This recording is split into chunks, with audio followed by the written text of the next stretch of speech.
రాష్ట్ర ముఖ్యమంత్రి వర్యులు తెలుగుదేశం పార్టీ జాతీయ అధ్యక్షులు శ్రీ నారా చంద్రబాబు నాయుడు గారికి పుట్టినరోజు శుభాకాంక్షలు తెలుపుతూ 76 సంవత్సరాలు వచ్చినప్పటికీ అలుపెరగకుండా రాష్ట్ర భవిష్యత్తు కోసం అలాగే పార్టీని పటిష్ట చేయడం కోసం ఏ విధంగా వారు కృషి చేస్తున్నారో మనం అంతా కూడా చూస్తున్నాం.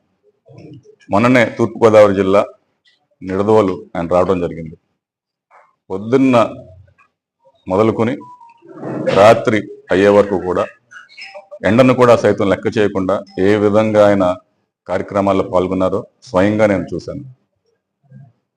ఒక పక్కన రాష్ట్రం కోసం అనేక కార్యక్రమాలు, మరో పక్కన తెలుగుదేశం పార్టీ కేడర్తో మీటింగ్ కూడా పెట్టడం జరిగింది. మరి అటువంటి చంద్రబాబు నాయుడు గారికి నిండు నూరేళ్లు ఆయుర ఆరోగ్యాలతో ఉండాలని చెప్పి ఈ రాష్ట్రం కోసం ఆయన ఎంత అవసరం ఒక్కసారి ప్రజలందరికీ కూడా మరొకసారి గుర్తు చేస్తూ, అదేవిధంగా ఇవాళ ప్రతిష్టాత్మకంగా తెలుగుదేశం పార్టీ అలాగే కూటమి పార్టీలన్నీ కూడా కలిపి ప్రభుత్వం ఏర్పడిన తర్వాత అన్నా క్యాంటీన్లు మళ్ళీ వాటిని పునర్నిర్మించి ఆ వ్యవస్థని పునఃప్రారంభించినటువంటి వైనం మనం చూసాం. గతంలో 2014 నుంచి 19 వరకు అన్నా క్యాంటీన్లు సవ్యంగా నడిచినాయి. పేదవాడికి 5 రూపాయలకే పొద్దున్న మధ్యాహ్నం సాయంత్రం కూడా భోజనాలు పెట్టే కార్యక్రమం చూసాం.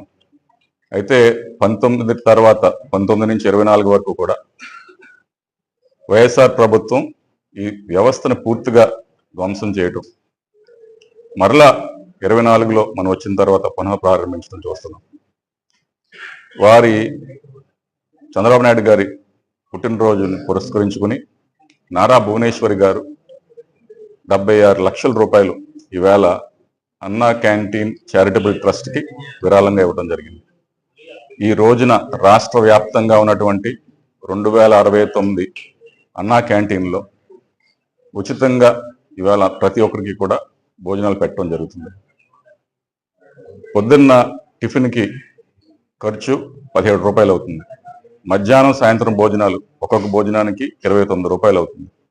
అంటే రోజున ఒక మనిషికి దాదాపు 75 రూపాయలు అవుతుంది.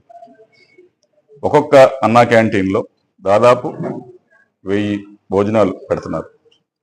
సో ఈ లెక్క చూసుకున్నట్లయితే మనకి ప్రతిరోజు కూడా